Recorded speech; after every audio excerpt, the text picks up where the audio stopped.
look, 20 years later and it still fits. It's my high school auto tech coveralls. All right. Hey, you might be wondering why I'm sitting in my car now when in the last shot I was standing out in front of the Suburban in my high school coveralls. Well, I made a mistake somewhere. I either lost some footage or I sat there recording or talking during an intro to this video and wasn't recording it. So I'm sure I had something really witty to say. I know I said something about watching too much Vice Grip Garage, probably something about buying the cheapest oil I could find and using a remote starter so I could stand in front of the engine while I started it. I don't know. It's gone now, so this is what you get. Basically, this video is just a way to keep my motivation going, giving you guys a little bit of a teaser or a little bit more content on this NV4500 swap. I want to get the Suburban started. It hasn't been started in about 8 months. It still doesn't have a transmission in it, but I'm going to go ahead and start it without one. I've got to put some oil in it, got to change the fuel filter, and got to get a flywheel on it because it won't start without a flywheel. The starter doesn't have anything to connect to if there's no flywheel on it. So that's what I'm going to try to do today. Stay tuned, and we'll see what happens. Thanks for watching.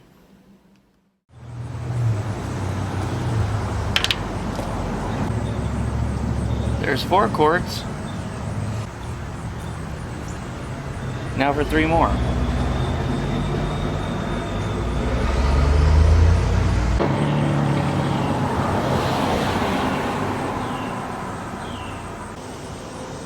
All right. Okay, let's see if we can get this fuel filter changed. We're gonna have to prime that later, but we've got to put the flywheel in before we do that.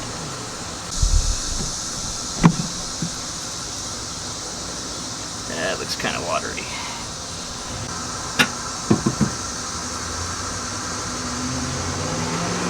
I'm just gonna lube this up a little bit.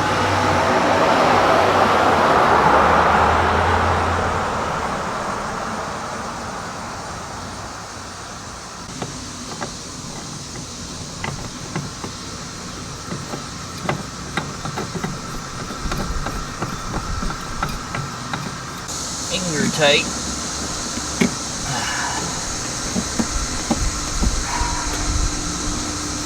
There we go. And if you want to be really thorough, you can always write the date and the mileage that you put this filter on the filter with a permanent marker. I might do that later. I don't have one on me right now, so we'll move on to the next thing. I'm going to put the flywheel on. Alright, let's see if we can get this flywheel on. It is heavy.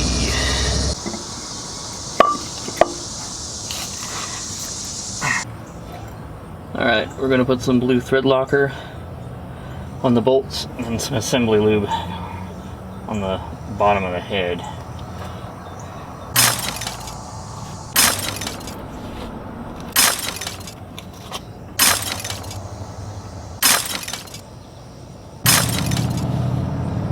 Now we're going to tighten them in a crisscross pattern, torquing them to 75 foot-pounds. And you'll notice these are 12-point ARP flywheel bolts. So if you don't have a 12-point socket, you're going to need to get one. This is a 19 millimeter.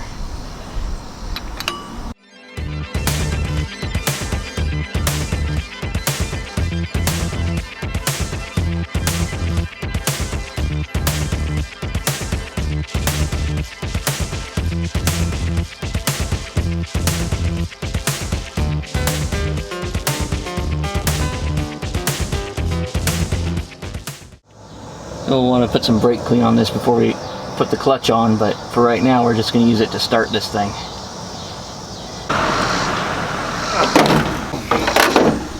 You suppose on those shows where they rescue cars from junkyards, they don't ever do diesels because you got to bring 2 batteries? I find myself wanting to say battery. You probably know why. So we just got to put some batteries in this thing.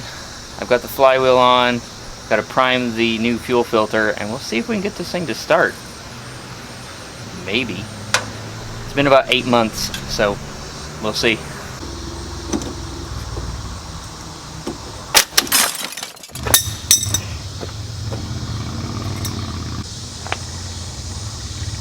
Don't touch the wrench to the truck when you're tightening the positive battery cable, or if you're smart, tighten the positive battery cable before the negative. Woo. We're going to try that again with no negative.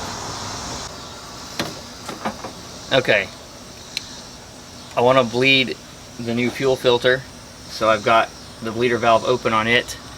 If I've got this guy, remote starter, hooked up the right way, the key's on right now, both batteries are in, we should hear it crank over. This is this truck's first time with a flywheel instead of a flex plate on it, so my first time putting a flywheel on something. So this is kind of the moment of truth.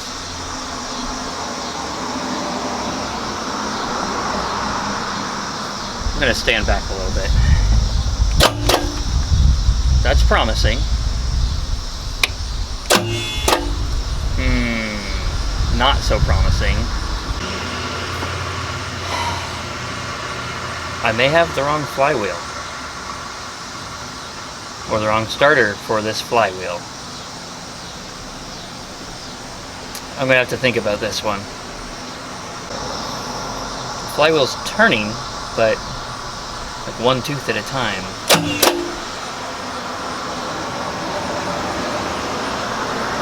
Alright, it's late. I'm gonna have to come back to this one.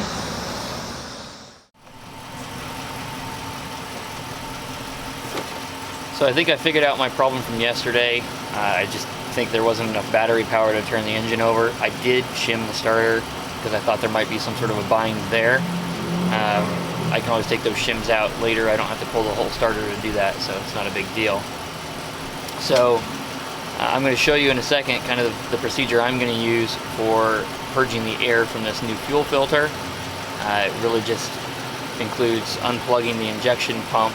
It's a pink wire, which is, I think, to the shutoff solenoid. That'll keep the injection pump from pumping while I turn the engine over.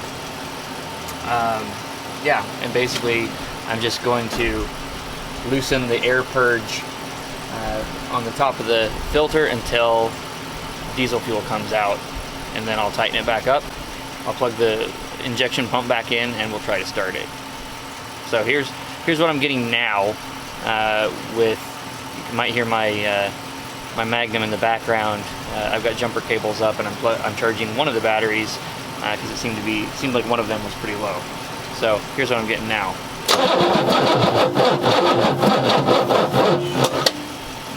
Getting closer. And you don't want to just hold on it for too long because that'll burn the starter up. So I'm giving it some time, letting it cool down a little bit, and then I'm trying again. So usually I'll hold it for as long as the charge will allow me to, and then I'll let it sit for about a minute or two. That's how we're doing it. So there we go. So here's the line that we pull off the injection pump right here. You can kind of see where it connects right there. We pull that off, loosen this, and then crank it until we get some fluid out of here. And then we'll tighten it down and start the engine.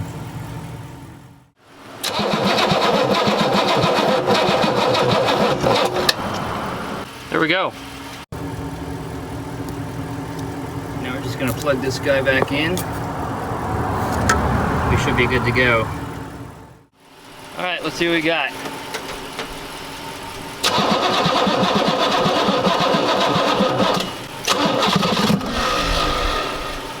Close.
fan was hitting the shroud. Well, it started. That's what I wanted today. I think we're going to finish up this video with that. Next I'm going to move on to some of the parts you need to transfer this truck over to a manual transmission. So we've got our pedal set up. I've got a new steering column. I'm not going to use the whole thing, or I'm going to figure something out for that. And then I've got the hydraulic clutch set up as well, and the bell housing that goes on the NV4500, all that other stuff. So stay tuned. If you like these videos, please click the like button. And if you want to see more, please click subscribe, then click the little bell so you can get notifications when I post a new video. Thanks for watching.